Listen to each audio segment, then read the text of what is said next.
Welcome on into NJ.com's football chat here, our McCourty Twins chat. We did it last month in October, and the McCourty Twins, former Rutgers stars, now both in the NFL, kind enough to join us again here on NJ.com. We have Jason McCourty with the Tennessee Titans, and we have Devin McCourty with the New England Patriots. Kind enough to give us a few minutes here. How you guys doing today? Doing good. Thanks for having us. Absolutely. Thanks for joining us here, and excited to talk football with you guys. We'll start with Rutgers. As last time we talked, I think it was right before their game against Ohio State, and the season's gone a little bit differently from when we talked. They were 5-1, now they're 5-4. From what you guys have seen, what happened here? Was it just a difficult schedule? We'll start with you, Devin. I mean, they played 3 ranked teams in a row, and they couldn't win those games. Yeah, I mean, I think that'll be the biggest jump and challenge, when you move into a better conference. You can get a stretch like that, where you don't really get a time to even take a breath. You just got 3 tough opponents, and I think the team got better from it, though. I think it's a learning experience, going down to Ohio State, trying to get a win there. I thought they came out and competed hard against Wisconsin at home, which I thought was really good, just seeing them come out and go out there and play hard. Just got to work on finishing the game and playing better 60 minutes. But, it's tough. In a better conference now, better competition. They'll just have to try to rise to the competition and get a big win against Indiana. How about you, Jason? What do you think of the 3-game losing streak? What happened? Was it just the competition? They kind of just reached a tough point in their schedule? What went wrong? They were 5-1 last time we talked. Yeah, it definitely reached a tough point, and that's how what important it is to win the ones, that you're in the game with. That Penn State game still hurt. We could have came out with a win in that one. But, yeah, one of the safeties on my team went to Nebraska, so he was talking a lot of trash to me after that game. But, yeah, playing likes of Ohio State, Wisconsin, Nebraska, those are some really tough teams, some of the better teams in the Big Ten. So, like Dev said, I think they learned from it. Being in those atmosphere, I think Ohio State was 100,000+, the most we've ever played in front of as a university. So those are all going to be growing pains as we continue to improve within the Big Ten and as we continue to gain dominance over some of those teams. What do you guys think about the direction of the program here? There's been some talk this week about Kyle Flood, and if they don't, get one more win and get to a bowl game, could he be in some trouble? He's a guy that he's done a nice job, but not they haven't won a national championship or anything like that. He's not winning 10 games a year where he's untouchable. Every coach has to, feel the wrath of winning and losing at some point. They started off 5-1, tough stretch here. Do you think they're on the right path, the direction of this program under Kyle Flood? I know you guys didn't play for him, but you've watched from afar. Devin, how about the direction here of Rutgers? I like it. I mean, the one thing I've learned in, professional and college football, there's always a business aspect to it. So it's tough. If they don't go to a bowl game, I think people will be all over Coach Flood. And, whether that's right or wrong, in the business of coaching and college football sometimes doesn't matter. I think he's done a great job of, taking a team. You move right into the Big Ten. And they're competitive. They go out there, they play hard. I think anyone who thought they were going to be able to jump in the Big Ten and get 10 wins right away, I don't know. I think that's not fair to put on him. But I like the direction he's going in. I think Coach Flood gets a lot out of the kids, and I think when you talk about college football, I think that's the key. Trying to get everything you can out of your team. Even if you go, I remember were in college. We played some teams talent-wise that were probably better than us. But, us just going out there playing as hard as we can and sticking to the game plan won us some games. So I think if they could just stick to that, I think it'll be a big game versus Indiana. And then, going out there playing another good team in Michigan State, hopefully they go out there and play well and, Coach Flood can stay there. Yeah, definitely. I would definitely agree, especially with our time there being obviously not playing offense, so not getting a chance to be with Coach Flood on an everyday basis in the meeting rooms, but just being there as a coach while we were there at Rutgers. He's a really good coach, a guy that understands his players and understands what it takes to get them performing at an elite level. And, about being bowl eligible, once we win this weekend versus Indiana, we'll be bowl eligible. So that question mark will go out the window, and we'll then be choosing which bowl we're going to go to. So I'm confident in what this team can do and the way that it's grown. First year in the Big Ten, to be able to get a huge win at Michigan, and still continue to grow, get a win versus Indiana and finish strong versus Maryland with another win. I think it'll be a step in the right direction for year one in the Big Ten. Guys, I'm curious. Take me back to when you two were being recruited and you ultimately made a decision to go to Rutgers. Every time we talk about Kyle Flood here, especially with Rutgers fans and NJ.com, they always get so worried that recruits are looking at the message boards or our posts on NJ.com, and recruits are paying so much attention to what's going on with the coaching staff. When you were 18, when you were 17 years old, and you were going to pick Rutgers, how much attention did you pay to how many years left on Greg Schiano's deal he had? Did you pay attention to that stuff, or did you just pick Rutgers because you thought it was the right fit for you? Let's go to Jason first. It's a little bit of both. For Dev, I was the better player in high school, so I was the one with more offers, and Rutgers kind of offered him to get me to go there, and kind of was a package deal. So he probably won't have much to say about it, but it definitely comes into play. I remember being recruited by Boston College, and Coach O'Brien coming to the house and sitting there talking to him, and there was a ton of speculation about him being there as the head coach. And I remember my mom asking him about that, and he boldly just said, you can't pick a school because of the coach, because you never know what's going to happen. And obviously I chose not to go to that school, but it's the truth. I can't say, obviously as a young kid, your parents, you're going to have some concern about there. There's a lot of talk of the coach not being there, but at the same time, you have to pick your school because of the fit, because you could have just come off a great season and went to a great bowl game and won, and you're feeling really good about the coach and the program, and you get there, and next thing you know, your coach leaves to go to a bigger school. So you just never know what can happen. And like Dev said earlier, with the business side of sports, whether it's professional or college, there's always things changing, and the one thing that is constant is change. So you always have to just be aware of that. Yeah, I agree. When you're 18 years old, I think you do pay attention a lot to the coaching staff and what's going on, just because I remember when we were coming out, like Jay said, he was a better high school player, I was a better college player, and a better pro. So, it's all in what you want to be in life. You want to be the better high school player, you be Jason. You want to be a better pro, you be me. So I think, at 18, though, you pay attention to a lot of that. You want a coach to be there. You want to go in the direction he has a program going, and you don't want to learn a whole new direction. So I remember paying attention to it a lot, but, once we got to school, you realize how many people were actually involved in that direction, whether it be the AD, the president of the school, everyone is all in. So it might not be there. I don't know if it's fair, and I think you got to believe in him as a coach to go there, and I think he gives you all the right signs that you can believe in him.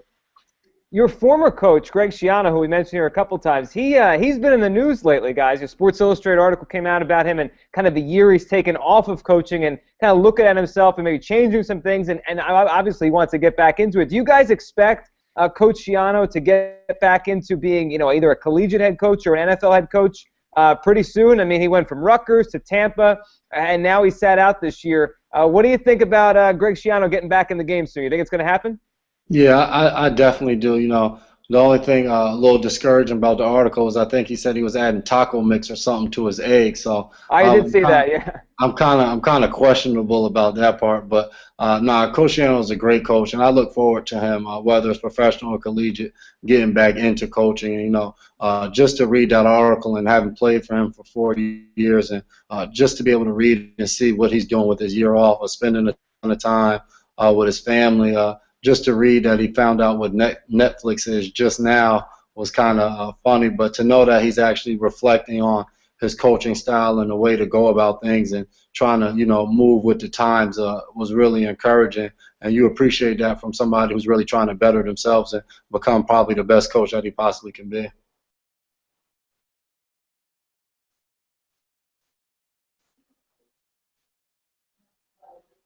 What are your thoughts, Devin? Greg Schiano, I think he'll be back on the sidelines soon? I think we lost Dev there for a second. Jason, as we talk about, we talked about Rutgers here. We talked about, obviously, Coach Schiano and Flood. I want to ask you a little bit here about, let's move to the NFL and talk about your team, the Tennessee Titans, coming up Monday Night Football against the Pittsburgh Steelers. What kind of challenges does this team represent coming in? We saw them play the Jets here in New Jersey last week, and They kind of been up, they've kind of been down, but what kind of challenge you got on Monday night here against Pittsburgh? Yeah, they're going to pose a lot of challenge for us, especially on defense. The Jets did a really good job of being able to force some turnovers in that game and really be able to make some plays, especially in the red zone. So, for us on defense, prior to playing the Jets, they scored 12 touchdowns in 2 games, and Roethlisberger 12 passing touchdowns. He was really playing well, and like me and you were talking about a little bit before the show started, but just the receivers they have on their team, Antonio Brown, Martavis Bryant, and also Wheaton, they all can run. Lance Moore, a veteran, Hayward Bay. So as a secondary, we have to make sure we're defending that deep pass because they pick up chunks and chunks of yards, just as Roethlisberger being able to keep plays alive and chuck the ball down the field with a strong arm and get it there. We have to make sure we limit those plays. And then when you have running backs like LeGarrette Blount and Le'Veon Bell, 2 big guys, it's going to take the whole defense swarming the ball, being able to get those guys on the ground. So we definitely have our work cut out for us come Monday night. Devin, we started talking a little NFL as you came back in here, and Jason was telling us about the Monday night game he has against the Pittsburgh Steelers. You're on Sunday Night Football this week against the Indianapolis Colts, and you have the McCourty twins on prime time. Devin, how about facing the Colts here and Andrew Luck? I mean, he's a young quarterback, but you look up at some of the numbers he's put up, and they're leading the league. It's pretty amazing to watch him play.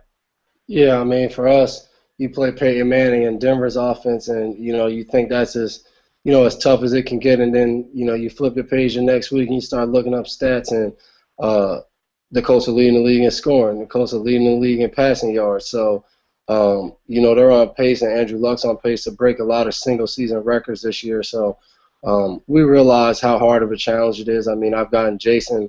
I can lean on him and talk to him. I obviously can't get too much advice because they didn't put up a great fight against the Colts. So, but, I can definitely get his perspective and his point of view on, what he saw from, that offense and what they can do. But, we got our hands full. They got a lot of weapons, obviously, with T.Y. leading that group in yards and big plays. But, I think everyone knows about the receivers, whether it be Nix, who I'm sure a lot of Jersey and New York people know from his time out in the Giants, and obviously Reggie Wayne, one of the best to ever play. But, they have 2 really good tight ends, and, Dwayne Allen and Kobe Fleener have made plays all year for them. So we know it's going to be tough, but, the key for us defensively, we talked about, we got to make sure we don't let Trent Richardson and Bradshaw get off and have big games against us running.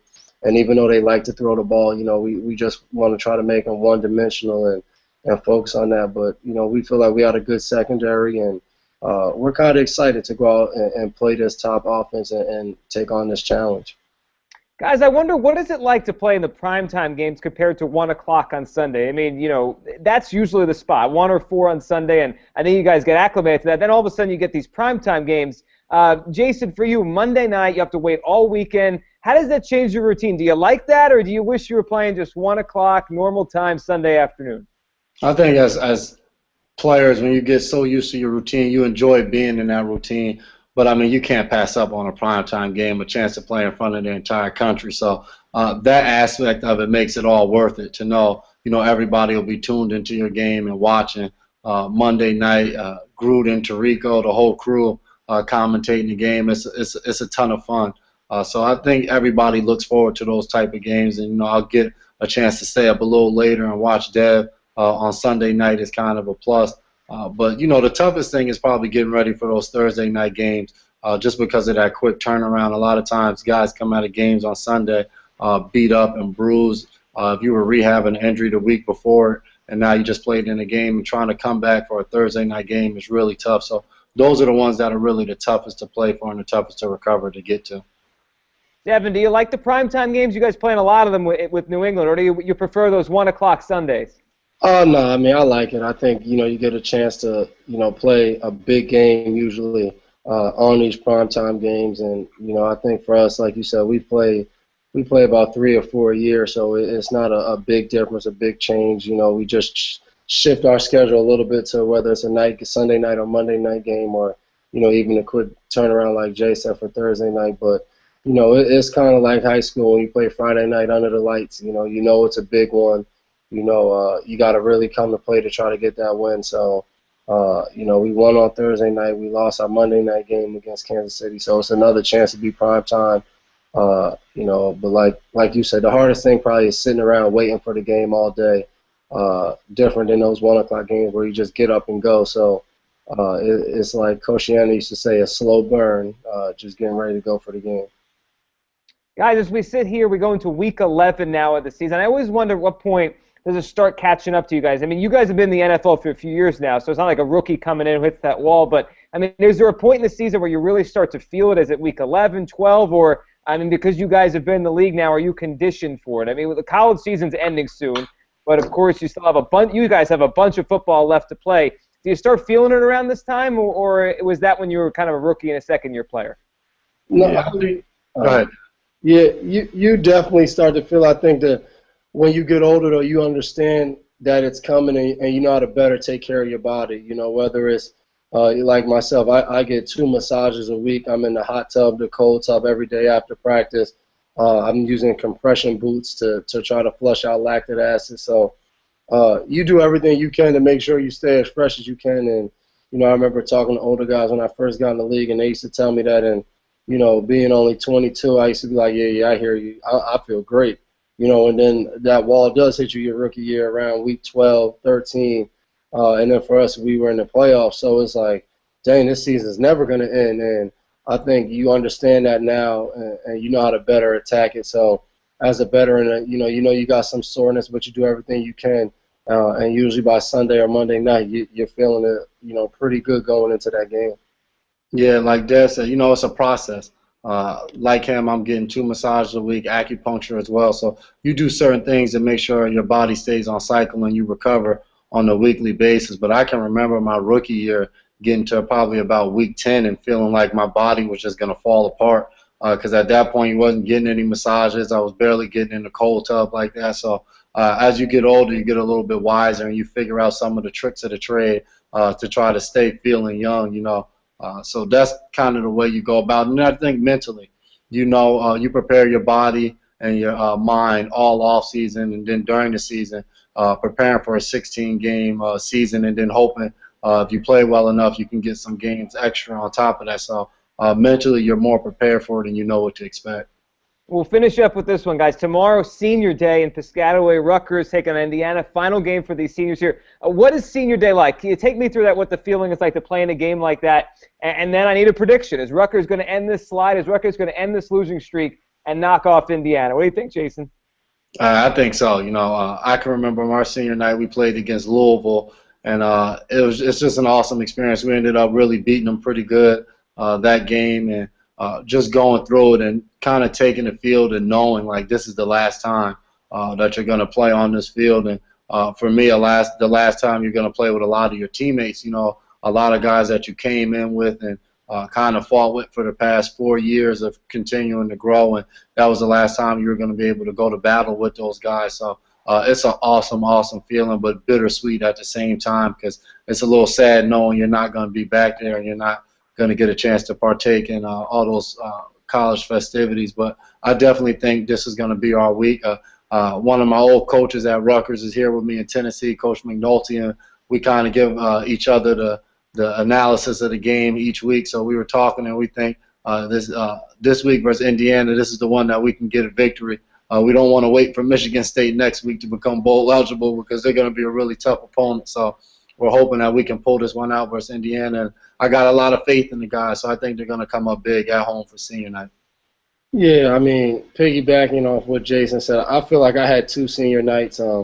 Being a red shirt, those guys, that Louisville game, I played with all those guys, and we came in together. So I remember that year it was like, I don't know how next year is going to be. Everyone I lived with was all leaving that same year, so I had to get a new house, new roommates. So I just remember that game, going out there having, a blast with, all the guys that were leaving. And I remember coming back the next year and, my senior year really taking off, having a good year that propelled me into the NFL. And I just remember that last game running through the tunnel. We played West Virginia. It was cold. It was snowing. It was one of those. Yeah, I lost too. It was one of those games you want to remember other than the loss. where we played a competitive game against a team that neither of us never beat in college, West Virginia. So it was that game where we just thought we were going to win it. It came down to the end, but tough loss, but great memories being, at Rutgers State, well, now High Point Solution Stadium, and winning so many games. But, yeah, I'm with Jay. I like us over Indiana. I think they're going to be a little tougher than what people think. I thought from watching them, they went out and was very competitive against Michigan State, who's a good team. So you never know exactly how it'll turn out, but, I like us against Indiana, and I think it'll be good to go out there and get a big win, become bowl eligible, and then now you can enter Michigan State not worrying about bowls or anything, but, go out there and just beat a good Michigan State team, and I think that's when the country will really realize how good Rutgers can become. Yeah, I don't think it'll be easy. I think that a running back that Indiana has, he's going to be playing with you guys on Sundays pretty soon. Guys, we appreciate this as always. Looking forward to doing it again soon. Devin McCourty, Jason McCourty, former Rutgers stars now in the NFL, giving us a few minutes here on NJ.com. Guys, good luck this week in prime time. I'll be watching. We'll all be watching, and we'll catch up again soon. Appreciate it. Thanks for having us. There they go. There go the McCourtys right here on NJ.com.